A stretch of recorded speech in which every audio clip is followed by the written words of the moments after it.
قال رسول الله صلى الله عليه وسلم: بلغوا عني ولو آية. نحمده ونصلي على رسوله الكريم.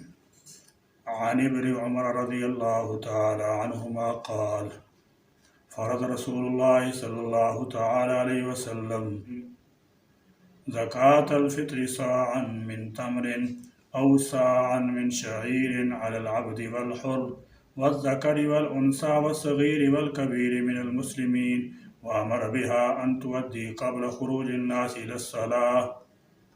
سیدنا حضرت ابن عمر رضی اللہ تعالیٰ عنہما روی ہیں کہ رسول کریم صلی اللہ تعالیٰ علیہ وسلم نے مسلمانوں میں سے ہر غلام، آزاد، مرد، عورت اور چھوٹے بڑے پر زکوٰۃ فطر یعنی صدقہ فطر کے طور پر 1 صاع کھجور یا 1 صاع جو فرض قرار دی ہے۔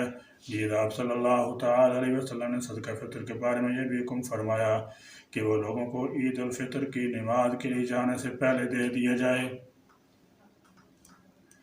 اسی طرح ایک حدیث میں ہے کہ رسول اللہ صلی اللہ تعالیٰ علیہ وسلم نے مکہ مکرمہ کی گلیوں میں ایک منادی کو اعلان کرنے کے لیے بھیجا تھا کہ صدقہ فطر ہر مسلمان پر واجب ہے، خواہ وہ مرد ہو یا عورت، آزاد ہو یا غلام، چھوٹا ہو یا بڑا۔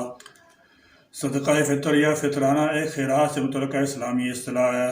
اسلام میں اس کو رمضان کے روزوں میں لغو اور بیہودہ کلام کی طہارت کے لیے قرار دیا گیا ہے۔ صدقہ فطر ہر صاحب استطاعت مسلمان پر یکم شوال المکرم کی صبح طلوع ہوتے ہی واجب ہو جاتا ہے، اور اس کے ادا کرنے کا مستحب وقت نماز عید سے پہلے تک ہے۔ اس کے بعد بھی ادا ہو سکتا ہے۔ جو مسلمان اتنا مالدار ہو کہ اس پر زکوٰۃ واجب ہو، یا اس پر زکوٰۃ تو واجب نہیں لیکن ضروری اسباب سے زائد اتنی قیمت کا سامان موجود ہے یا مال موجود ہے جس کی قیمت 52.5 تولہ چاندی کی قیمت کے برابر پہنچتی ہو، تو اس پر عید الفطر کے دن صدقہ دینا واجب ہو جاتا ہے، چاہے وہ مال تجارت کا ہو یا نہ ہو، اور چاہے سال پورا گزر چکا ہو یا نہ گزرا ہو۔ اور اس صدقہ کو شرع میں صدقہ فطر کہتے ہیں۔ صدقہ فطر مالی انفاق ہے جس کا حکم حضور نبی کریم صلی اللہ تعالیٰ علیہ وسلم نے زکوٰۃ سے پہلے اس سال دیا جس سال رمضان کا روزہ فرض ہوا۔ صدقہ فطر غریبوں اور مسکینوں کو دیا جاتا ہے، اس کو فطرانہ بھی کہتے ہیں۔ صدقہ فطر حکم خداوندی کی بنا پر واجب ہے، اس کی ایک حکمت ادائے شکر بھی ہے۔ یہ خود اپنے ذات اور اپنے نابالغ بچوں کی طرف سے اس شخص کے اوپر واجب ہوتا ہے جو عید الفطر کے دن زندگی کی لازمی ضروریات کے علاوہ اتنے مال کا مالک ہو جس پر زکوٰۃ واجب ہو جاتی ہے۔ صدقہ فطر جہاں روزے کی کمی اور کوتاہیوں کا کفارہ ہے، وہ ہیں اس کے ذریعے محتاجوں، ضرورت مندوں کے ساتھ ہمدردی، غمخواری، بھائی چارگی اور مساوات کا درس بھی دیا گیا ہے کہ بندہ مومن اپنے بھائیوں کو بھوکا چھوڑ کر کبھی بھی تنہا خوشی مسرت کا لطف نہیں اٹھا سکتا۔ یہ اسلام کی جامعیت بھی ہے اور آفاقیت بھی۔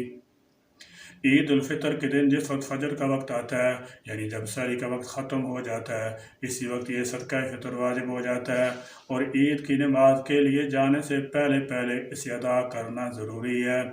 اگر عید الفطر کی نماز سے پہلے ادا نہ کیا گیا تو بعد میں بھی ادا کرنا ہوگا، لیکن بعد میں ادا کرنے سے اس صدقہ کی فضیلت ختم ہو جائے گی اور یہ عام صدقہ بن جائے گا۔ نیز عید الفطر کی نماز کے بعد تک تاخیر مکروہ ہے۔ غریب کی ضرورت کو مد نظر رکھ کر یہ صدقہ عید الفطر سے پہلے رمضان مبارک میں بھی ادا کیا جا سکتا ہے۔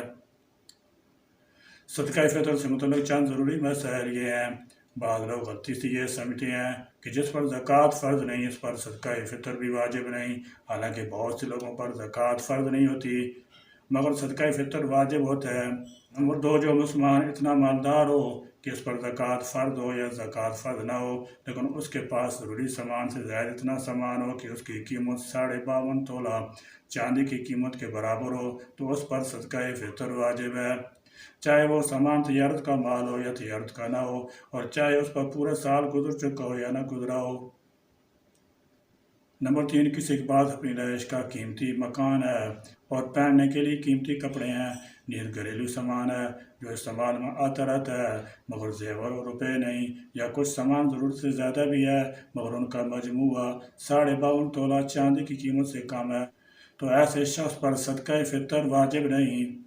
نمبر 4،